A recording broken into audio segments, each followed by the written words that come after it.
is the Investor Connect podcast program. This is Hall T. Martin. I'm the host of the show, in which we interview angel investors, venture capital, private equity, family offices, and many other investor groups for startups and growth companies.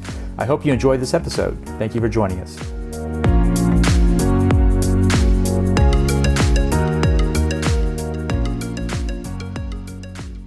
Well, hello, this is Hall Martin with Investor Connect. Today we're here with Louise, Klein, and Merom Klein of Courage Growth Partners, a sponsor and strategic advisor to a number of angel groups and early stage VCs. Louise and Merom, thank you for joining us. Hey, thanks, Hall. Appreciate being here with you. Great to be here with you. We were all at the Angel Capital Association Summit about a month ago in Columbus, Ohio, and wanted to go through and get your impressions of that event. And it's changed over the years, and not everybody can make it, but for those who couldn't, I thought we might hit the highlights and talk about what we found there. And so let's go ahead and kick off and talk about some of them. Some of the key elements that I found interesting, for example, was the AECA has actually commissioned a group to create a model convertible note. I didn't realize it, but the NVCA, of course, has a set of model documents for equity term sheets, safe notes, and the like, but they don't have anything for convertible notes. And I found that was quite interesting because convertible notes, I guess many investors don't know this, but most startups are just downloading those off the website.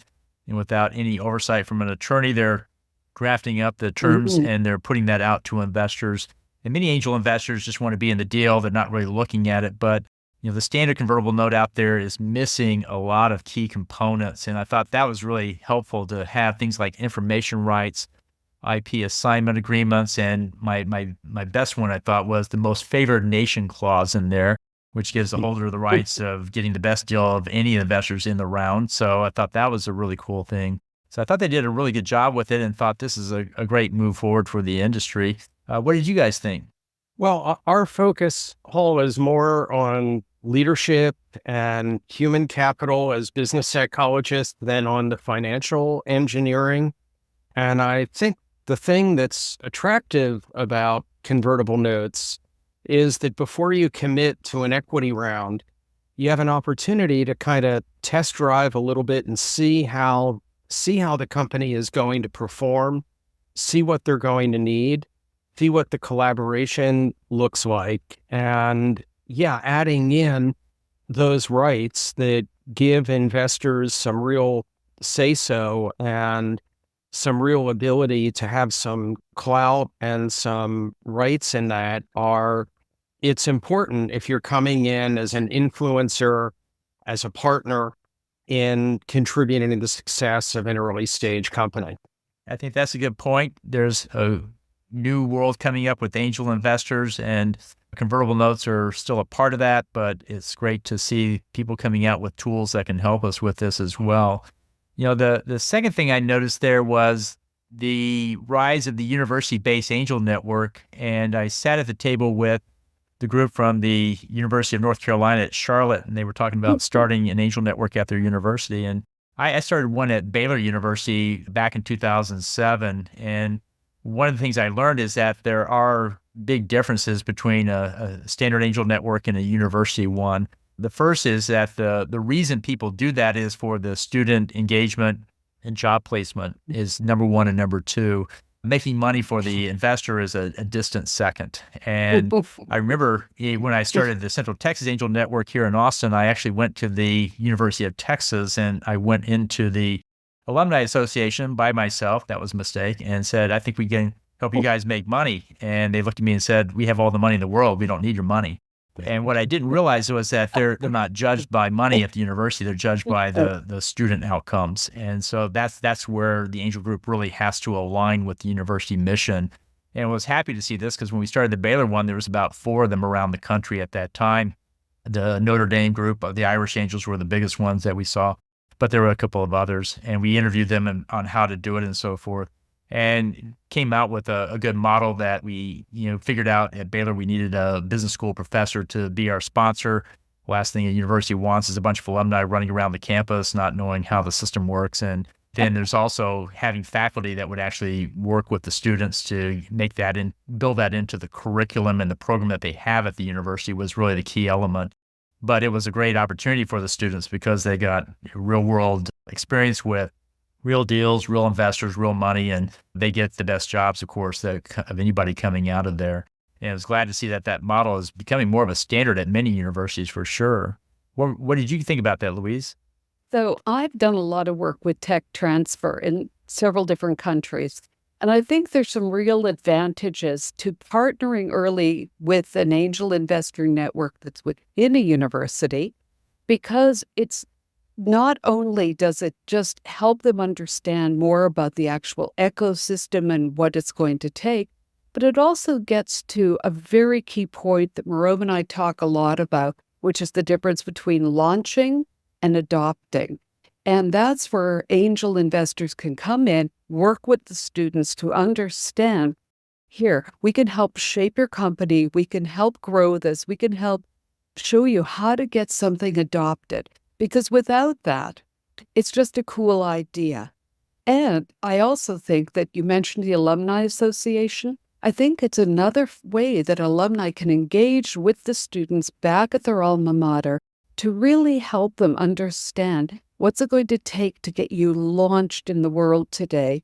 And to, you mentioned about, well, this is, they're more interested in this or the potential job creation. This is actually where it can really fit in, that the angels can help prepare them for real jobs that are out there, to understand the business side of things, not just the tech dev or the scientific side, but what it's going to take out there. It also addresses another point about entrepreneurship and the millennials and the Gen Zs by introducing them to this world and helping keep a really active innovation network. That's a good point. Going, It's real world applications for technology, which is a great experience for the students. Merom, what were your thoughts? Well, you and Yochi focused on the students, and I would also add that it's a great growth opportunity for the faculty as well, and a great opportunity for them to get exposure beyond an academic setting of how their discoveries can get used and what it's going to take for their discoveries to get adopted in the commercial world as well. And, many faculty, even tenured faculty, are really looking for a next growth step, a next learning, a next place where they can expand their vistas. And these kinds of angel groups are a great way for them to be able to do that. Yeah, that's a good point. There was also an AI fireside chat there that I thought was quite interesting. What were some of the more exciting potential capabilities that you found there, Louise? Well, this is one of the most provocative sessions I think we attended. And I think it's one that a thesis that a lot of IP specialists will want to hear. But I think it could also be kind of scary for other folks. They said it's almost impossible to achieve a lasting technology advantage given all what's possible with open source AI and proprietary AI platforms, and with how hard it is to protect IP that's been developed with new AI tools. So it gets back to, what's the value you're delivering? How much adoption can you generate? How solid are your collaborations with the champions who use and proselytize your AI innovations? Which means that your partnering skills and adoption accelerating skills are going to be just as important, if not more so, than your technology and engineering skills. Merom, what are your thoughts? Oh, I'm going to build on what Yochi just said. It's, if as investors we're focused on what creates value for an exit, it really is looking at the network multiplier effect. It's looking at the traction that you've generated. It's looking at the strength of your customer partnerships. And are you really embedded where you're almost irreplaceable for your customers? Or are you kind of a kicky piece of technology, interesting technology that can be swept up and replaced with the next new thing that comes along? And that's where adoption becomes really key. It's really looking at the partnership that you've created, looking at your ability to land and expand, your ability to retain, your ability to increase the profitability of your offering. And that's what acquirers are going to be looking for, more so than the next big invention that may or not be protectable by conventional IP protections. That was what I took away. The IP implications are very interesting. You don't necessarily own your IP anymore because it's subsumed Exactly. inside a bigger network. And how do you control that? Yeah. How do you control your Right. future through it? So AI is more than an enabling you do- technology. It's now becoming a controlling one. But you do own your customer. So And you I guess do that's a good own, point. that's where the strengths of those partnerships and the skills that Yoki referenced about building those partnerships, building those collaborations, driving adoption, landing and expanding adoption, being when the budget cut comes, that someone goes, well, we can cut a bunch of things, but man, we can't cut that, that technology provider. That's really key to our competitive advantage. And those are the things you can own above and beyond the IP. So have you seen that with any of your customers and your companies? Definitely. Absolutely. So, Merom, you work with that health insurance company in Israel. Why don't you tell a little bit about that? Because I think it's a really good illustration.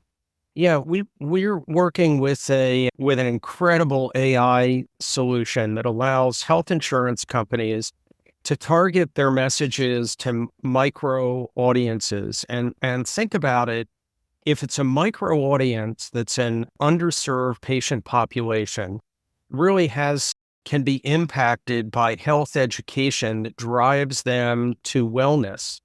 This AI can improve what health insurers are doing to reach that audience and drive them to wellness. What they've understood is it really is the strength of their collaboration, the strength of their partnership, how they're looked at as trusted advisors by the health equity people, the quality people, the marketing people inside their key customers. They'll try it on one patient population and they'll go, wow, look at the impact. Let's expand this outward to other groups. And then they've got to deploy experts within a large, complex health insurance system to drive adoption with other audiences in the company. So they've invested in the technology. Yes, they've invested in the pilots. Yes, they've invested in the marketing, but they've also invested in customer success. They've invested in data operations. They've invested in a number of other functions that are really about driving adoption and making the user who goes out on a limb and says, hey, let's try this and see how it works, making them heroes and making them successful, and then showcasing that in the rest of the company. And that's a huge part of their product offering in addition to the technology. And it's given them a big advantage over other competitors that will come in because they understand the disease states, they understand the patients, they understand the influence systems, they understand the networks in those companies, and they know how to pull those levers to drive success and make heroes out of the people that are buying from them. There's another point that I'd like to build on here that from Merom's discussion gets back to what we keep saying. There's a thread through here about building a culture to launch or a culture to drive adoption. And it's a fundamental question that entrepreneurs need to answer. If they're really just about launching, that's their goal, they're going to need less capital up front and their metrics going to be easier to achieve. But along with that, smart investors know your success will be lower. And if you expect to deliver an exit, your competitive value to the acquirer will be lower. On the other hand, if you're building an adoption culture, your competitive value to an acquirer is going to be higher. But to get there, you need a much more sophisticated, multidimensional go-to-market team. You're going to need people with commercialization experience and background. Going to need product managers who can look at the system of care you've built as part of the product, like Apple does with its Apple Care, its Genius bars, not as an add-on that you would cut if you're short on funding, but as fundamental to your service offering. And that's often something that we see entrepreneurs lacking. They're brilliant, but they've got a blind spot for people who don't have that same degree of knowledge or experience. And what's the customer experience going to be like? What are the glitches that are going to happen, or the training up curve? That you need to be there. If you want your product to be successful, you have to consider that just as seriously. Yoki, and what you just said, I mean, that's why we talk about courage as a core competence that leaders need to not just have, but they need to build in teams around them. You attract a diverse team with multi-dimensional understanding. You're going to want them to be not just agreeing with one another and compromising to go, oh, isn't this a nice, cushy place to work? You're going to want them sharpening and challenging and debating and arguing and disagreeing and having a creative process that comes out of that. Well, you've got to have some thick skin. You've got to have some courage to kind of jump in and be part of that. And as a leader, you can't be afraid when you see a couple of people kind of argue and go at it with one another. You got to get a smile on your face and go, wow, this is really cool. Let's see what they come up with. And so the whole thing is about, how do you as a leader generate that kind of courage to make that happen? And the same thing is true with a customer collaboration. If a customer gets uncomfortable, if they feel challenged, if you disagree with them, how does that become a trusted advisor dialogue that people hang in with you and welcome it and come out on the other side of that with something better? Well, as an account executive, you better be able to make courage contagious and build a level of courage for that kind of dialogue, or people aren't going to go the distance on that with you. Well, we had Kwame Anku, talk about the emphasis of making courage contagious in leadership. How do investors and mentors effectively nurture high potential leaders, especially those from disadvantaged backgrounds? What's your take on that? So I'd like to kick that one off, because I really think first we have to do a reframing on what is disadvantaged. If you're saying, well, this person didn't go to the best schools and they didn't this and they didn't that, if you're looking at the didn'ts, at the nots, you're going to look at them in a one down. But on the other hand, if you look at where they've come from, what they've been able to achieve, what they're striving to achieve, what they've had to do to overcome adversity, you're going to see a lot of guts and resilience and just a way of challenging the world, challenging the status quo. They built skills and strengths that actually people who've come from more privileged backgrounds haven't really had to need to develop. That's something I actually look for when I'm working with companies, because if somebody comes to me with that and I think, oh, good, they're not going to get scared the first time there's a challenge thrown at them. They're going to be like, okay, yep, great. What do we have to do? Let's dig in. And they're going to do what we call arouse. They're actually going to lift people's energy and to tackle this, to come forward with something even better. Merom, do you want to build on that? You're absolutely right that term disadvantaged, I think that was his comment, was we need to shift the vocabulary and kind of reframe. And if we change our thinking, then we change the world. And you think about, what does triumph mean? What does adversity mean? What does resilience mean? What does success mean? Yeah. And people who've been tested come to their entrepreneurial ventures with some one-up skills that it's not about charity for disadvantaged. It's about tapping into some superpowers that can really take you further faster than where you might go. Yeah, I was going to say, this is a perfect point to talk about Startup Nation, a book that came out a few years ago about Israeli entrepreneurs. And kind of the secret sauce is going through the army. that time that they spend from 18 to 21, they get incredible training, great skills development, great leadership development. We had a friend's son sit there and tell us, where else in the world can a 20-year-old guy be in charge of a platoon of 40 men and be responsible? And I would just also like to say he's a really incredible entrepreneur now in his mid-30s. And it's the problem solving is encouraged, ingenuity is encouraged, strict no excuses accountability. These are the core skills they come away with. Now, when the book was published, it actually developed a really interesting core following, and that was military families in the U.S., people that were moving on from a military career.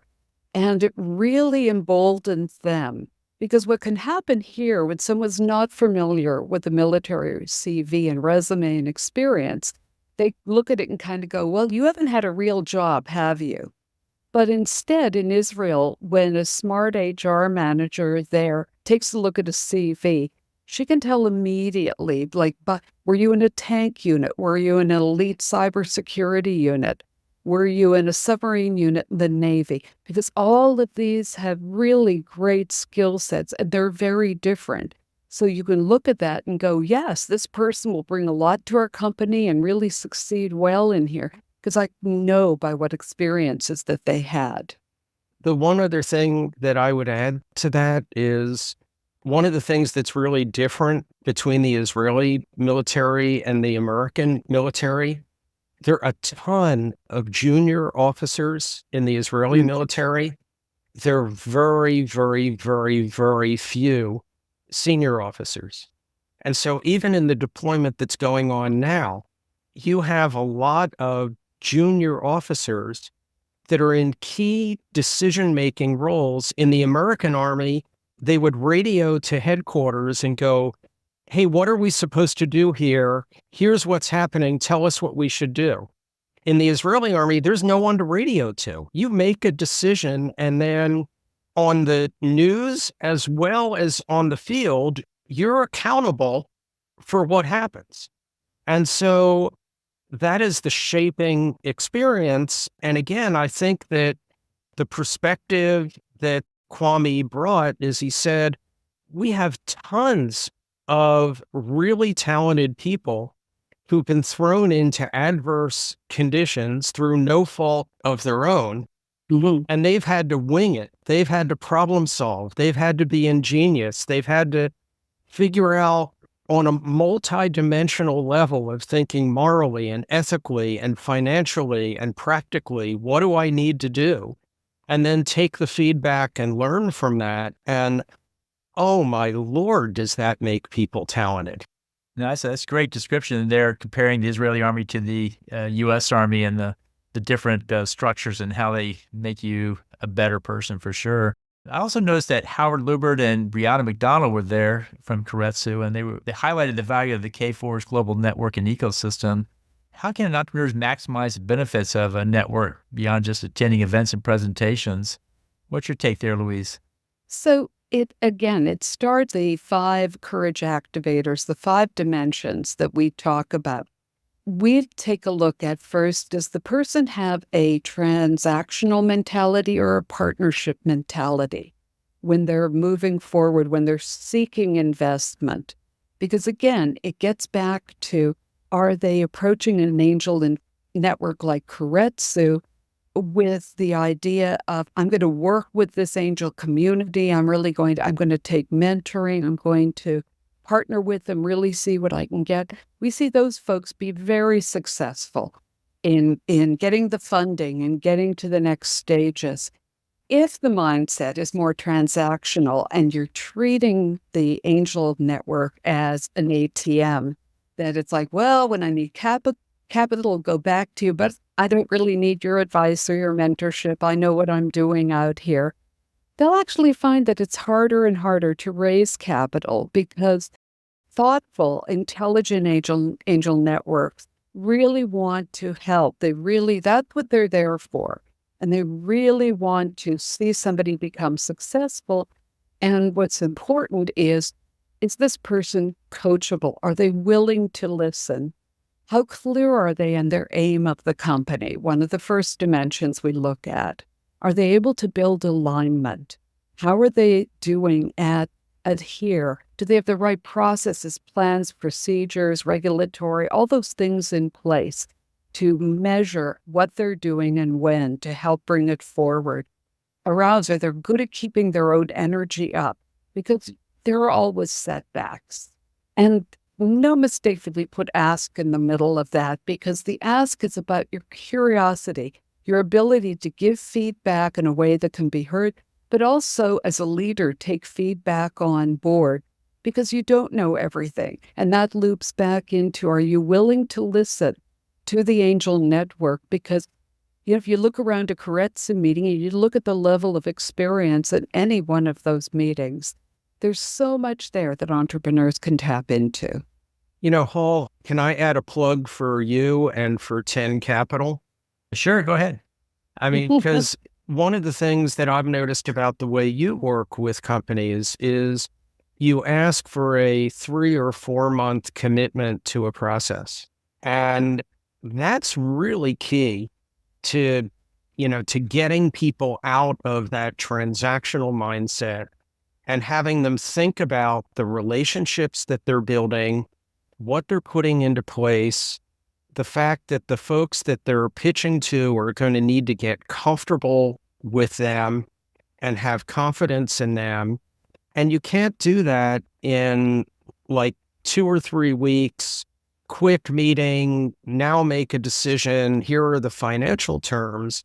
And so you're mentoring companies through that and you having the rigor with that to say, hey guys, this is going to take some time and we're going to need to work with you for a period of several months to do that.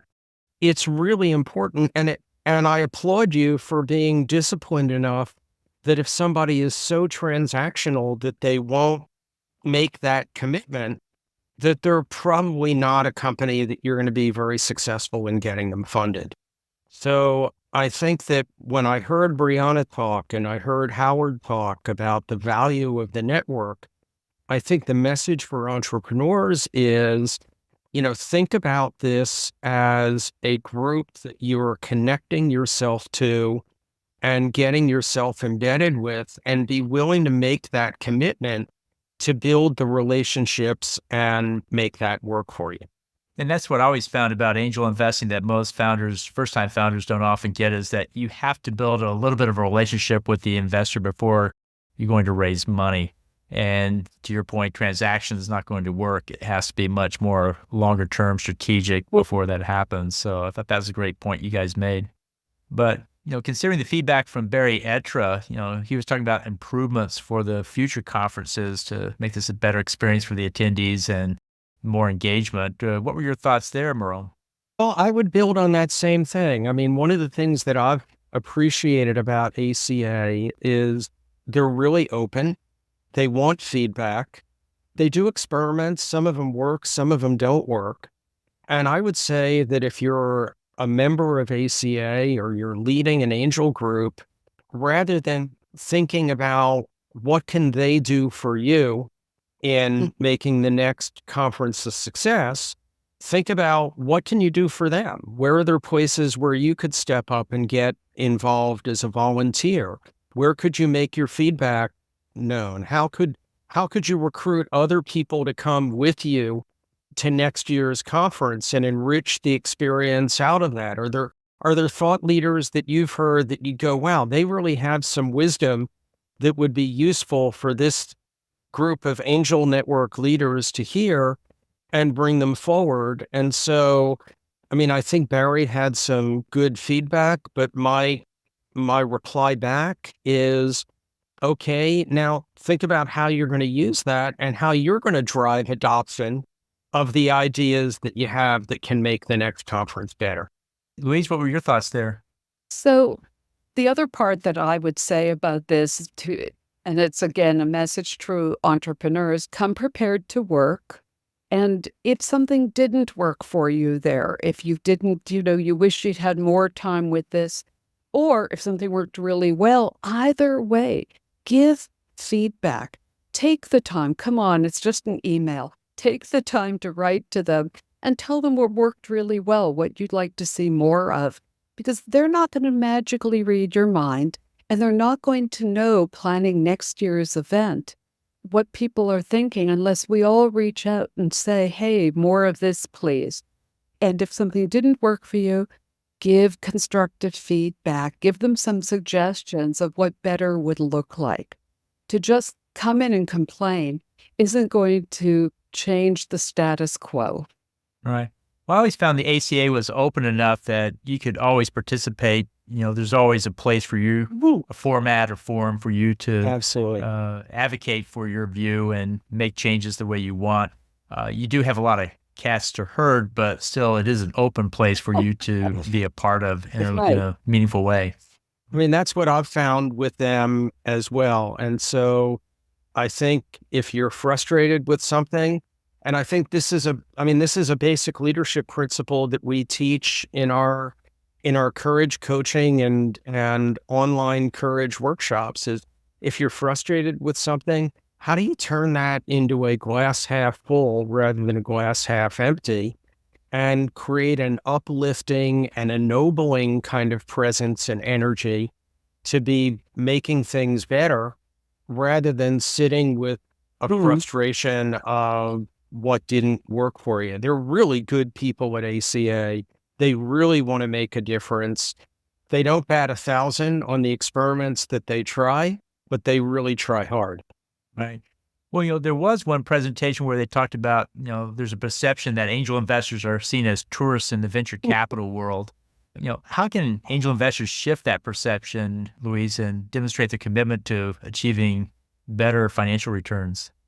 So I think the nature of this is that angel investors have a double relationship or dual relationship with portfolio companies. First, we're investors who put money in because we expect a return.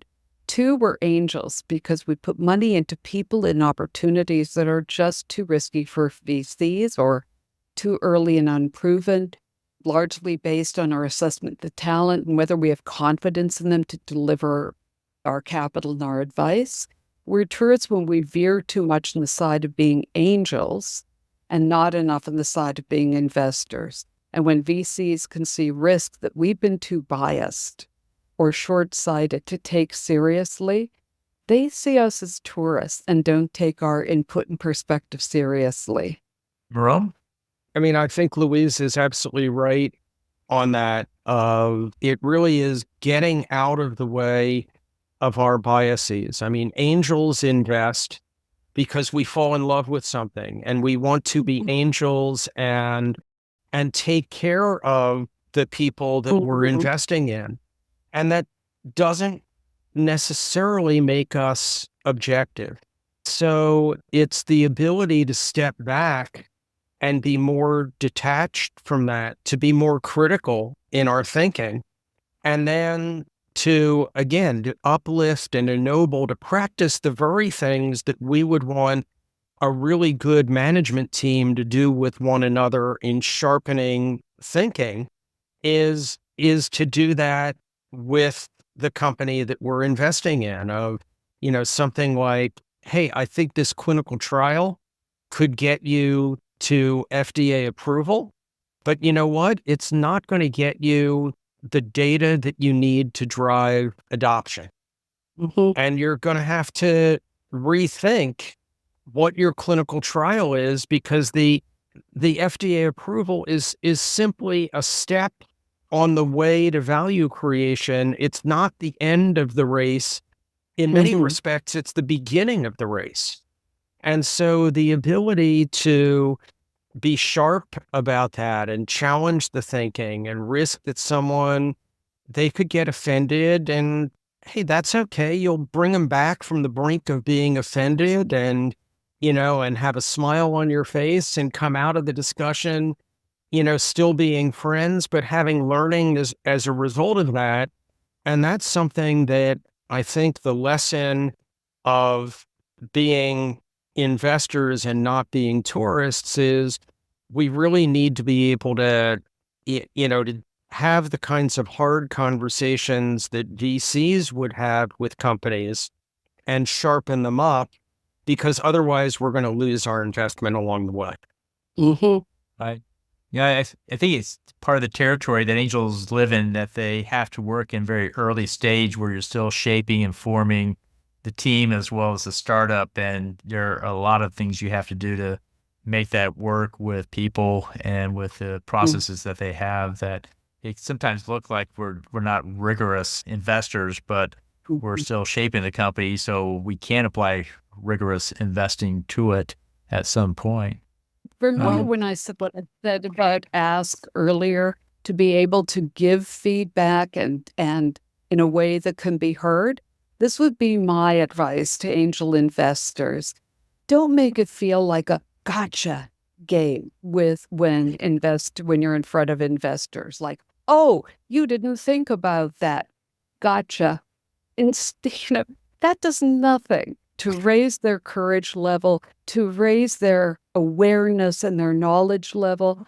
Most of these folks don't know what they don't know. And so we have to come in as angel investors in a way that uplifts them, that educates them, that shows us that we are investing in this partnership. Again, from our side, it's not transactional. I'm investing in you. I want a long-term successful partnership. Yes, I want a return, and this is one of the ways we can drive towards that. Great. Hall, if I could challenge one of the things that you just said, you're right. In early stage companies, we don't have as much historical data to go on, but we do have forward-looking logic and forward-looking thinking. And many of us as angel investors have perspective. If we think through the logic of where is this leading? How many more years are you going to need? What's the next 3 milestones going to be beyond the one that you're raising money for now? And you may be asking things that the entrepreneur hasn't yet thought of yet, hasn't yet built their advisory team for yet. But the more we can shape that in a forward-looking way, I think the more we can really take more control of our fate of what's going to happen with our capital. That's a good point. I think that says it very well. There's, a changing demographic of angel investors, and, the work-life balance of the new generation and the work from home and all the changes that have gone on in the past few years. Where do you think the angel model is going to come up and align with those new models of work-life balance and remote work and so forth? Louise, what's your thought there? Well, the biggest sign of health that we see, not just in the younger entrepreneurs, but in more mature ones, is understanding that time is your most precious commodity. You can always raise more capital. You can always, find a different angel group or this or that. But your own time every week, you've got to be very intentional. You've got to say, what am I using my time? Am I being strategic enough? Am I delegating these other tasks to someone else so I can focus where I'm most needed? And to your point, Paul, if you're working from home, if you're working, what used to be considered odd hours, which is now just normal everyday life, hopping on your email at all hours of the day and night and everything. Again, be intentional. And if you're feeling completely overrun, overworked, can't think, it's time to really question, where are you spending your time?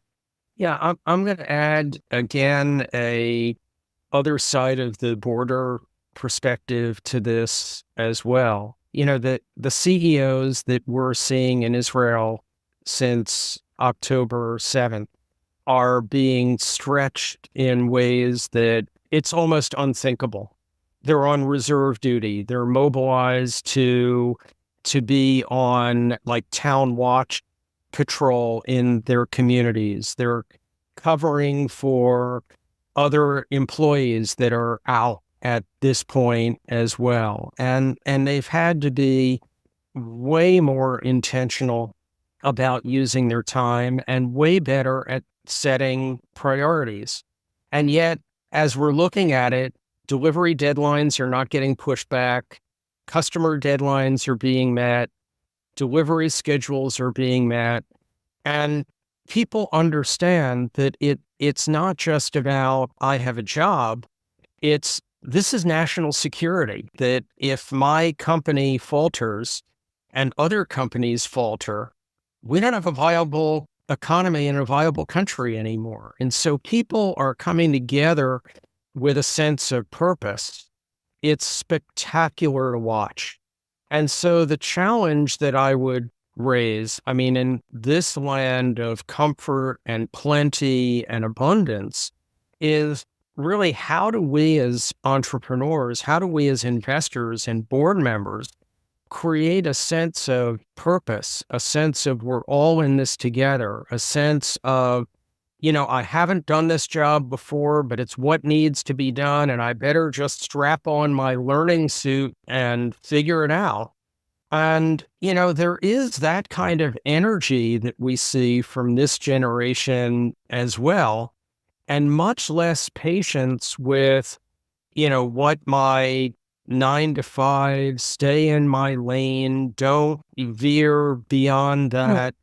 And so I think as leaders, as executive coaches, as board members, as investors, we have an ability to tap into some incredible skill sets in this generation of investors and this generation of entrepreneurs that is really a dream.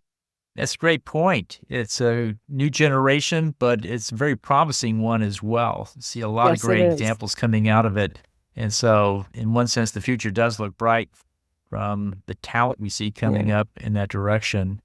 The last point we had today was we had Brianna McDonald talk about the importance of educating entrepreneurs about complexities of raising money. What are the key steps entrepreneurs should take to prepare for successful fundraising? Louise? So above everything else, you've got to take a long-term perspective and understand how much money you're going to need in the long run. Too often we have entrepreneurs that come in front of us and they say, oh, we just need 250,000. And you go, what's that going to get you? How far can you deal with that? Yeah, that'll get me to the next time I have to go out and raise money. Oh, awesome. Let's free things. It's like, no, tell me, let's look ahead, because Well, that's an important point. One thing about entrepreneurs is that they're first timers. And so they're usually off by an order of magnitude on most major decisions anyway. How long will it take? How Right. much should I raise? What should I do with the money? It's just unbelievably how far off they are. But I guess we should expect that at this stage. Well, that's But the thing, Paul. We've got to expect that. And so, again, you can either make that a gotcha moment and put them down, or you can say to them, you know what, let's take an hour, let's talk this through and take them through the phases. Okay, if you're going to go to a launch, you're going to need this amount of money, and the platform along the way is going to look like this. You're going to take it to adoption, you're going to need this amount of money. And here are the steps to get there. You're right. A lot of it is they just don't know. And then, or they have, they've got a small skill set in their company. So the other thing you want to point out to them is, okay, here's how you can tap into regulatory, or here's how you can do this. We could bring people to you that can help with this. And then when they go out and actually get in front of somebody to raise money, now they're much more educated and they're putting forward a plan. It's going to be much more attractive to angel investors because it's going to look thought through. Merom, want to add to that? Yeah, I mean, I'm thinking of one extreme case entrepreneur who presented to Karetsu, and Yochi asked the question, how long and at what multiple is this investment going to pay back? And the entrepreneur looked her dead in the eye and said, You all froze. you mean we have to pay this back?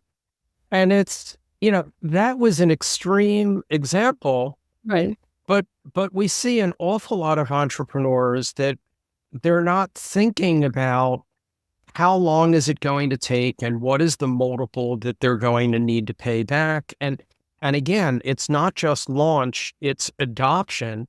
How much adoption are they going to need to drive? Because you could get to a year and a half and 2 years and be ready to launch. It can take you 3 or 4 years beyond that to get to adoption at a Right. level that's going to deliver a return back to the investors. And it's really your ability to show that you understand that and map that out. And that was really what Brianna, I think, was talking about as she was talking with entrepreneurs about being more sophisticated about how we need to be looking at things so that we aren't tourists, we are investors that are in this for a return. And the point that Louise just made is how do we then take someone who has potential, who has raw talent, who's been through adversity, maybe they haven't had an exit before, which can actually make them even hungrier and more humble than somebody who has. And how do we lift their level of thinking and ennoble them to be able to look at things from an eye of what's going to create a win-win-win for us as investors, for them as entrepreneurs. And then the third part of the win is for the customers, patients, and public that's actually going to benefit from what they're bringing to the market.